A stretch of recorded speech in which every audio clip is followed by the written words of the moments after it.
What happens when a powerful, controlled woman meets a man who turns her world upside down? One unexpected weekend changes everything: desire, secrets, and a connection that can't be ignored. Want to know how far they'll go? Stay tuned to find out. Don't forget to like and subscribe for more. My name's Anna. I'm 47 years old, and the majority of my life has been devoted to advancing my profession while making sure my son, Stan, had every opportunity I never did. He never had to deal with the kind of hardships I faced. He grew up in a lovely house, had all the latest video games, and when he hit 16, I bought him his first vehicle. Not anything over the top, but enough to turn a few heads.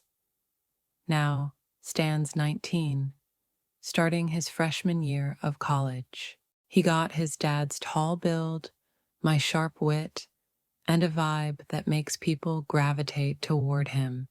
His days revolve around flashy cars, wild parties, and a nonstop stream of texts from girls at every hour. I don't criticize. He's young and enjoying himself. As for me, I've always lived with a strong sense of control. I negotiate million-dollar contracts at work, know how to take charge in any room, and never let feelings steer my choices. In my private life, a handful of men tried to keep pace over the years, but none held my attention for long. Some tried to dominate me, while others just couldn't keep up. So I poured my energy into work and raising my son. That was enough, or at least I believed it was. Everything shifted that Friday evening when Stan mentioned an old buddy was coming to visit for the weekend. "Mom, remember Tyrone?" he asked. I hadn't heard that name in so long. "Tyrone from middle school?" I said, trying to picture his face. "Yeah, he's back in town. We met up again in college. He's staying here for a couple of days." Back then, Tyrone had been a scrawny boy with a contagious laugh who followed Stan everywhere. He was respectful, always quick with a "yes, ma'am" or "thank you." I hadn't thought about him since. But when they showed up that night, I wasn't ready for who walked through my front door. Tyrone was no longer that boy. The first thing that struck me was the way he filled the room, like the walls had drawn in. He stood well over 6 feet tall, wide-shouldered, and built like someone who spent hours in the gym. His deep brown skin glowed under my kitchen lighting, smooth and rich, like something out of an ad. His jawline was defined, eyes dark and unreadable, but it was his presence that threw me off. Unapologetically masculine, effortlessly commanding, and when our eyes locked, even for just a moment, I felt something inside me shift. "Mrs. Carter," he greeted, his voice much deeper than I recalled, rich, assured. "Anna," I corrected quickly, not liking how formal it sounded coming from him. It made me feel old. His lips curled in a faint smile, and there was something in his look that made my stomach clench. "Anna," he repeated. Stan, completely unaware of the subtle moment, slapped him on the back. "Come on, man. I've got some new games to show you." Just like that, they vanished down the hallway, leaving me gripping the kitchen counter a bit harder than necessary. The rest of the evening played out mostly like normal. The boys gamed, cracked jokes, ordered food, and shared college stories. I poured another glass of wine, trying not to glance at the living room too often. But each time I did, I caught him watching me. not the way colleagues sometimes do, or even the way younger men occasionally glance when they think I won't notice. This was different. He looked at me like he saw something he wasn't supposed to, like he was trying to decode something. And in that moment, I understood that this weekend wouldn't be typical. The house had gone quiet. Stan had finally crashed in his room after hours of gaming, his snores just faintly audible through the walls. I leaned on the counter, swirling the last bit of wine in my glass, pretending I wasn't waiting to hear footsteps. But I knew. I could feel it, and I was right. I heard him walking, slow, purposeful. I didn't turn around right away. I let him approach. You always up this late? Tyrone's voice had dropped, softer now, the kind of tone that carries more weight than casual small talk. I took my time setting down the glass before turning to face him. He leaned in the doorway, arms crossed, sleeves stretched tight over his biceps. His eyes weren't curious anymore. They were sure. I don't sleep much, I replied. Too much on my mind. His gaze trailed over me, from the silk of my robe to my bare legs, lingering just long enough to make me wonder what was going through his head. You strike me as someone who works well under pressure, he said. A slow smile tugged at my lips. I do. We stood there in silence for a beat, the kitchen air suddenly heavier, like something unsaid was hanging between us. I should have walked away. I should have said goodnight and gone to bed. But I didn't. Instead, I held his eyes, lifting my chin ever so slightly, daring him, challenging him in a way I hadn't with any man in years. And then, like it was the most natural thing in the world, he stepped closer.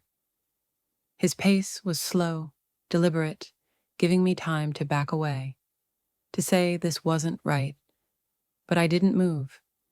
His hand brushed against my waist, not grabbing, just resting there, testing the moment. His fingers were warm against the silk. Tell me to stop, he murmured, his breath brushing my skin. I could have. I should have. But instead, I reached up and let my fingers graze along his jaw, feeling the texture of his stubble. I trailed my nails lightly down his neck, slow and purposeful. I won't, I whispered.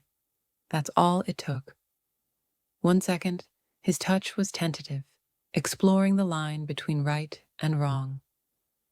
The next, his grip tightened at my waist, drawing me into him. His body was solid, strong. His lips found my jaw first. Just a brush, barely there, then dipped lower, grazing my neck, and his warm breath sent a tremble through me. I shouldn't have let it get this far, but the way he touched me, the way his hands seemed to know exactly where to settle, how firmly to press, it had been far too long since I'd felt anything like that, since I'd been desired in such a way. The low hum of the fridge was the only sound in the stillness. His hands slipped beneath my robe, tracing the shape of my hips, his fingers pressing just hard enough to leave a lingering sensation. You're playing with danger, I breathed, tilting my head as his lips made their way slowly along my collarbone. His teeth grazed my skin, barely touching, but enough to catch my breath. Maybe I like living close to the flame, he whispered. I let myself give in, let myself fall into the moment, into him, until we heard something. A faint noise somewhere in the house made us both go still. Stan, His door creaked slightly, then nothing. Tyrone let out a breath against my neck, his arms holding me tighter for just a heartbeat before he pulled away. I couldn't tell if I felt relief or frustration. He stepped back, his breathing as uneven as mine, jaw clenched. "This isn't finished," he said in a hushed voice, then turned and walked down the hall toward the guest room. I stood there, my heart racing, his touch still warm on my skin. But the night wasn't over for me. I lay awake in bed, staring at the ceiling, the heat of his hands lingering long after he was gone. My skin still tingled where he'd touched me. My heartbeat sped up, remembering the way his lips brushed my collarbone. Sleep wouldn't come. I didn't even hear him return. First, the air changed. His presence filled the room. Then a soft click as the door closed. I turned my head, and there he was. Tyrone stood at the edge of the room, shadows from the hallway light stretching across his face. His look was unreadable, but his eyes, they were dark and full of something that made me catch my breath. I should have told him to leave. Instead, I just looked at him. We stayed silent, the space between us thick with everything left unsaid earlier. He moved slowly, step by step. He didn't ask if he could come closer. He didn't need to. When he reached the bed, I was already upright, the robe sliding down one shoulder. His eyes flicked down, his jaw clenched slightly before he raised his hand, brushing his fingers against my cheek. His touch was sure, but gentle, like he was committing my face to memory. I let my fingers slide up his arm, feeling the tension beneath his skin, how his muscles tightened at my touch. He was right there now, his breath warm against my lips. And then, finally, he kissed me. There was no hesitation this time. His mouth moved against mine with confidence, as if claiming me. The heat between us sparked instantly, his hands slipping into my hair, pulling me closer as he tilted my head and deepened the kiss. I melted into him, my body moving with his without thought, my hands gripping his shirt, needing him near. He breathed against my lips, his breath rough, held back. But I didn't want control. I didn't want caution. Not with him. The mattress shifted as he leaned in, his weight pressing against me, solid and warm. My hands drifted down his back, feeling the raw power in his movements, the restrained strength in his body. His lips left mine, tracing along my jaw and down my throat, each kiss leaving warmth in its path. "Tyrone," I whispered, my voice barely more than air, but he heard. His hands gripped my waist more tightly, his forehead resting gently against mine as he exhaled. There was no going back now, no more doubt. I had stepped across a line, and I didn't feel sorry. The first light of morning slipped through the curtains, streaking soft gold across the room. I stirred, warmth still clinging to my skin, the memory of the night slipping into my thoughts before I was even fully awake. I wasn't alone. The weight beside me was unmistakable, firm and steady. I turned my head, cautious and unsure, my breath caught somewhere between surprise and something deeper. Tyrone lay next to me, his chest rising and falling calmly. His face was soft in sleep, one arm resting across my waist, like it belonged there, like it had always been meant to be. My heart beat faster as the truth settled over me slowly. I should have felt shame, but I didn't. I felt alive. Then the creak of Stan's bedroom door snapped me out of it. Tyrone's eyes opened immediately, sharp, focused. He looked at me, and in that brief second, something passed between us. Something silent, something dangerous. Then, without a sound, he moved. He was quick, smooth, slipping out of the bed with a grace that gave me chills. He grabbed his shirt from the chair, pulling it on in one motion, muscles flexing as he did. I sat up, pushing back the covers, my thoughts racing. "Tyrone," I said quietly. He turned, placing a finger gently to his lips, a small grin tugging at one corner. "Relax," he whispered. "I've got this." And just like that, he was gone, out the door without a sound. The second he left, the room felt different, charged, like something had shifted and couldn't be undone. I let out a breath, fingers combing through my hair as I steadied myself before heading into the hall. By the time I reached the kitchen, Stan was already there, stretching with a yawn, completely unaware of the tension that still clung to the air. Tyrone sat across from him at the table, sipping coffee, looking calm and in control, as if he hadn't just been in my bed. "Morning, Mom," Stan mumbled, yawning. I managed a smile, feeling Tyrone's eyes on me, his look unreadable but focused. "Morning," I answered, reaching for the coffee pot, my hand steady, even though my heartbeat was not.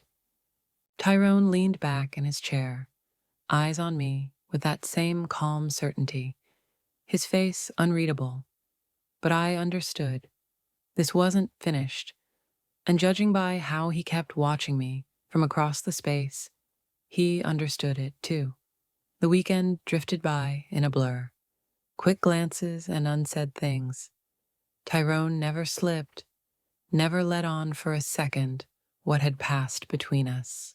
Around Stan, he was exactly the same. Easygoing, composed, talking about football and playing video games like nothing had shifted. But when we were alone, even briefly, even brushing past each other in the hall, the atmosphere changed, charged like static. His hand would linger near mine for just a second too long. His stare would hold a little more weight before glancing away. It became a quiet contest of control, and I was just as caught up in it as he was. The real test came on Sunday afternoon. The weekend was winding down, and Tyrone would be heading out. Stan had somewhere to be, some party, already tugging on his jacket and reaching for his keys. He turned to Tyrone, slapped his shoulder, and said, "You coming?" Tyrone paused, only briefly. "Actually," he said, stretching with a yawn, his shirt lifting just slightly above his waistline. "I'll catch up later. Got a few things to finish." My stomach did a little flip, but I kept a neutral expression and sipped my tea. Stan barely noticed. "Cool, just lock up," he said, and walked out. The door clicked closed behind him, leaving silence in its place. I let out a quiet breath, setting my mug down before meeting Tyrone's gaze from across the room. He stood against the counter, arms folded, eyes on me. We both knew why he stayed. Neither of us moved. Time seemed to stretch out, the tension between us growing thicker by the second, almost touchable. Then he pushed away from the counter and walked toward me, each step slow, purposeful. When he stopped in front of me, he didn't reach out right away. He simply stood there, like he was trying to memorize every part of me. Finally, he extended a hand, his finger gliding over my wrist, gentle but sure. "You really going to act like this didn't happen?" he asked, voice deeper, rougher. I breathed out through my nose, a quiet grin curving my lips. "Are you?" His hand slid up my arm, unhurried and steady, sparking a heat that had nothing to do with the sun shining through the window.